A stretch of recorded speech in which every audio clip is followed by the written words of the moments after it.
इस संसार में जितने भी मंत्र हैं उसमें सबसे बड़ा ये गायत्री मंत्र है। हमारी संस्कृति में 24 ऋषिगण हैं और उस ऋषि के नाम से एक एक अक्षर चुनकर ये गायत्री मंत्र की रचना की गई। सामवेद में छंदों आते हैं, एक छंद का नाम उसमें गायत्री है।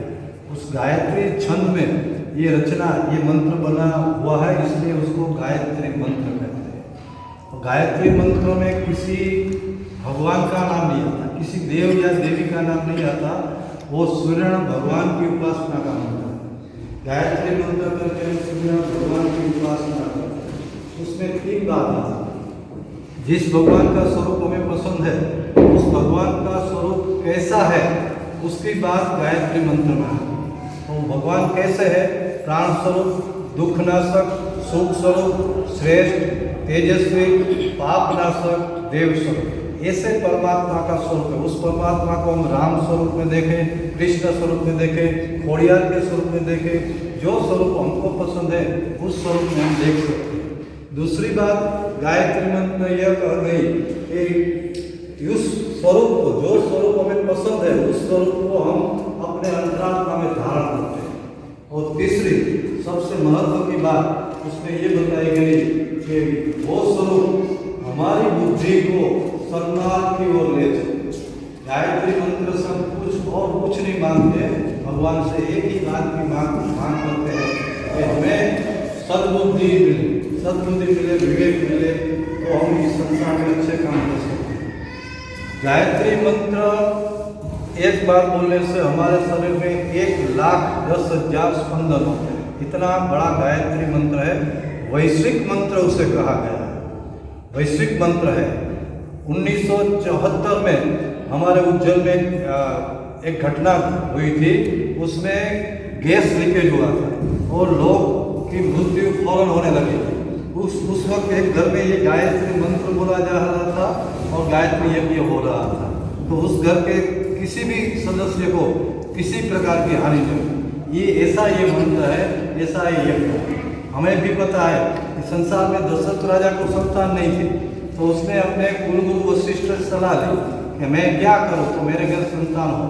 तो उसने सलाह दी कि आप अपने घर पर पुत्रेष्टि यज्ञ करो। तो ये संसार में दशरथ राजा ने जो पुत्रेष्टि यज्ञ किया, उसकी प्रसादी स्वरूप इस जगत में राम, लक्ष्मण, भरत और शत्रुघ्न का अवतार। ये यज्ञ इतना महान यज्ञ हमारी संस्कृति में बात रहा था। जितने भी राजा हुए वो सब राजाओं ने यज्ञ अपने घर पर करवाए। ऋषि यज्ञ करते हैं तो यज्ञ की ताकत कितनी। सीता जी के यहाँ लव उसका जन्म हुआ, उस वक्त सीता जी कहाँ थे? वाल्मीकि ऋषि के आश्रम। वो दिव्य वातावरण, चारों ओर क्या यज्ञ का वातावरण था, अच्छे विचारों का वातावरण था, मंत्र का वातावरण था। वो सब गुण वो लव उसमें आए, इतनी ताकत उसमें आई और शत्रुघ्न के सैन्य को वो हरा सका। इतनी ताकत ये यज्ञ की है, मंत्र की है। तो ये गायत्री मंत्र सद्बुद्धि का मंत्र है और जीवन में सबको सद्बुद्धि की जरूरत है। हर कोई व्यक्ति ये सद्बुद्धि कर सकता है।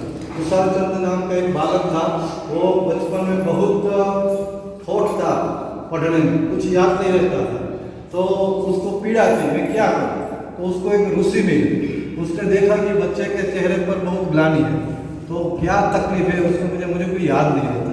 तो उसने बताया कि तुम ये गायत्री मंत्र बोलना, जब भी पढ़ने बैठ तो गायत्री मंत्र बोलना, टीचर नहीं आए तो उस वक्त गायत्री मंत्र बोलना, तुझे अच्छा सब कुछ याद रह जाएगा।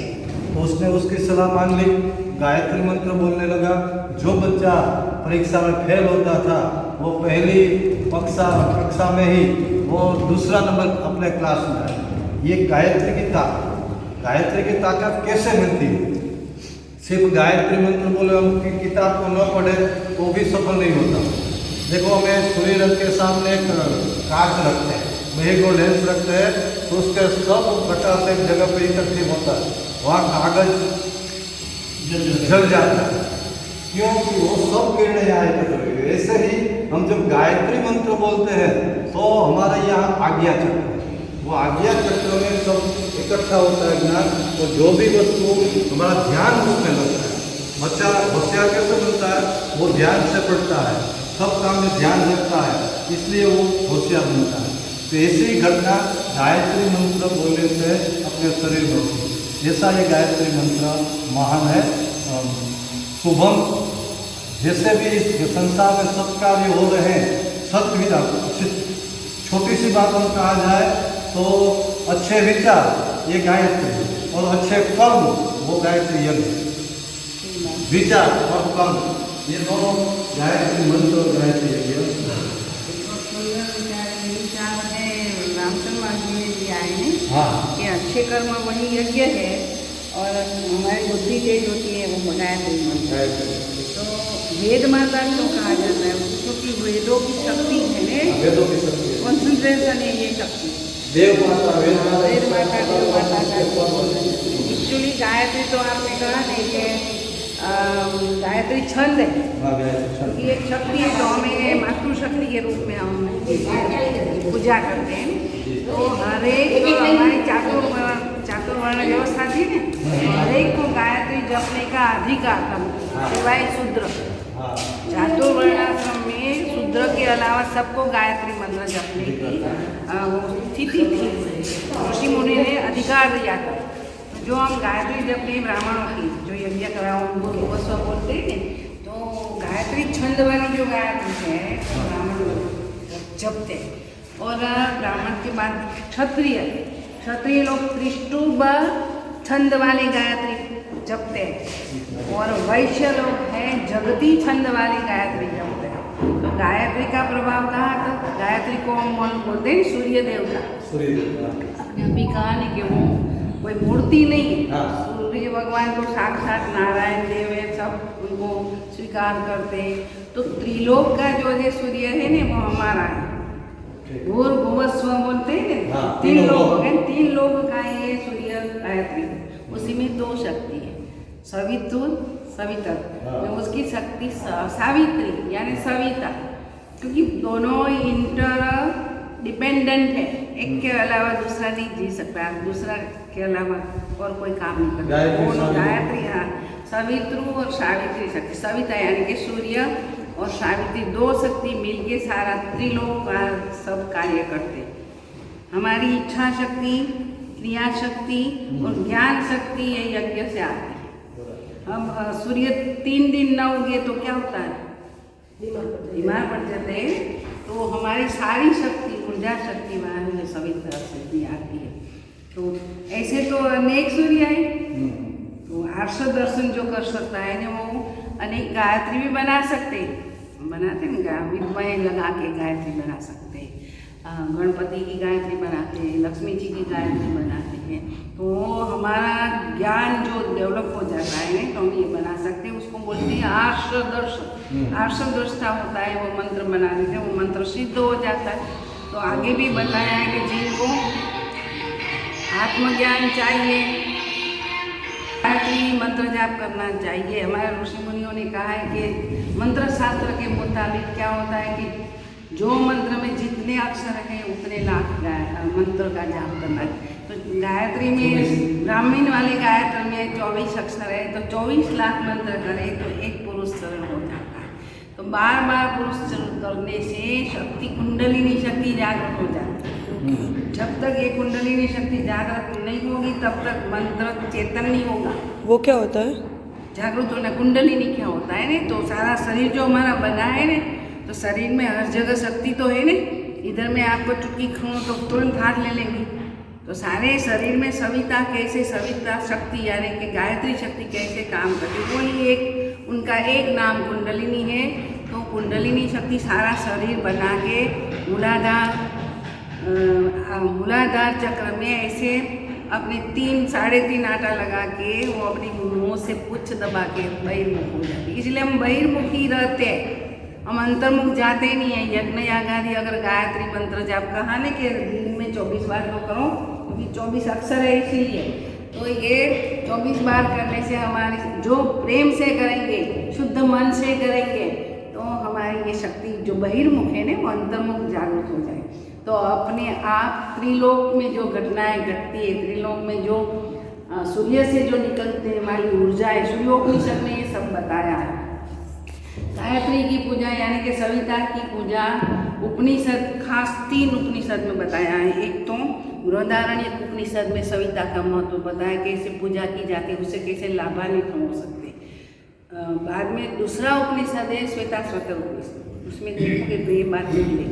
और है एक उपनिषद सूर्य उपनिषद है। तो ये तीनों उपनिषद को जो पढ़ेंगे ने तो गायत्री क्या कीजिए, सविता क्या कीजिए, सवितृ शक्ति क्या है, वो तो प्रत्यक्ष देवता है। सूर्य विज्ञान इसी से डेवलप हुआ है। आज नासा वाला ने वो अपने जो अच्छे और तीक्ष्ण सूक्ष्म यंत्रों द्वारा सूर्य में जो निकलती है ज्वाला के साथ ओम ऐसा बोलना की ध्वनि निकलती है, अभी नासा वाला ने प्रत्यक्ष करके भेजा है। तो कहा है नहीं कि भाई सबसे पहले ओम क्या दिए, जो ओम बोल सब बोलते हैं, ओम सभी मंत्रों उसी में समाहित हो जाते हैं। तो ओम सभी मंत्र का, तो ओम से आयु जो हमारे मोबाइल्स और जो कॉन्सेप्ट है अभी बता रहे थे बीच में, ये सारे ब्रह्मांड को देवता को देखने लगे, ऐसी हमारी शुद्ध बुद्धि हो जाती है गायत्री जप करने। अगर गायत्री का जो हम जप करते हैं 3 लोग भूर्भुवः स्वः तक ये कामयाब हमें बना देते। आगे जाना हो तो क्या करना पड़ेगा, गुरु उपदिष्ट मंत्र जप के हमें महत्लोक भूर्भुवः स्वः महत्तपर जन और सत्यलोक तक हम जाते हैं। सत्यलोक में जाएंगे तब मुक्ति मिलेगी। ये गायत्री माता से हम क्या मांगते हैं, अभी मांगा नहीं धन धान्य ये सब मांगते हैं, लेकिन आखिरकार में मुक्ति चाहिए तो गुरु के पास जाना। और एक बात बताओ, जब तक हमें विद्या प्राप्त करनी हो, हमारे यहाँ यज्ञों को दिया जाता है बच्चों को, लड़के को, पहले वेद के जमाने में लड़कियों को भी यज्ञों को भी दिया जाता था। अब क्या हुआ, मध्य युग में उनकी यज्ञों को भी पुरुष बनता है, 2 जनों पहनते हैं। तो जब तक वेदाध्ययन करना हो हमें तो गायत्री मंत्र की दीक्षा नहीं लेते तब तक नहीं होगा। इसीलिए गायत्री बच्चों को यज्ञ करके जो ढंग के जो यज्ञ कराते हैं बालक को, तो वो इस अपनी संस्कार में गायत्री मंत्र की दीक्षा दी जाती है। बाद में काशी पढ़ने के लिए जाते हैं। आज लोग नाम के बराबर ऐसे ही सांप गया और लिसोटा रह गया वैसे ही उपनयन संस्कार करा लेते हैं। उपनयन संस्कार ऐसे बड़े संस्कार हैं।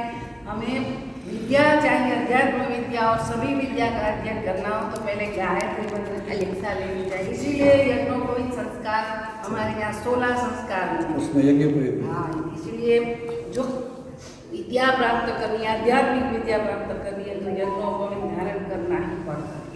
अब क्या होता है भाई, जनोई देते हैं वो बटू को, जनोई दे देते हैं, लेकिन फिर वो दौड़ के जाता है काशी पढ़ने के लिए, मामा रोक देते हैं, बीच में लेके आ जाते हैं, वो तो ठीक है, लेकिन सही अर्थ में जो जीवन सच्चाई पूर्वक जीना हो, जो वेदों में कहा है, उपनिषदों में कहा है, स्मृतियों में कहा है, तो वैसे पहले ये तो करना ही चाहिए।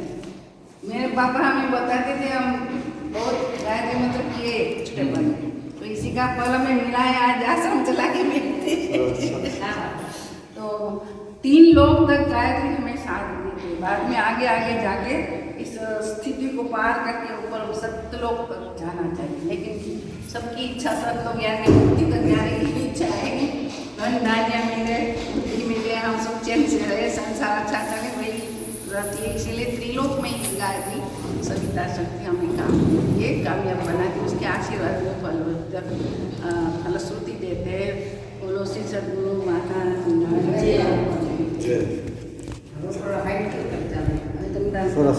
ओम पूर्णमदः पूर्णमिदं पूर्णात् पूर्णमुदच्यते पूर्णस्य पूर्णमादाय पूर्णमेवावशिष्यते। ओम पूर्णादमे परापदं सुपूर्णात् पूर्णदापदं वसुनैव विक्रीणामः भुजगो सतक्रतो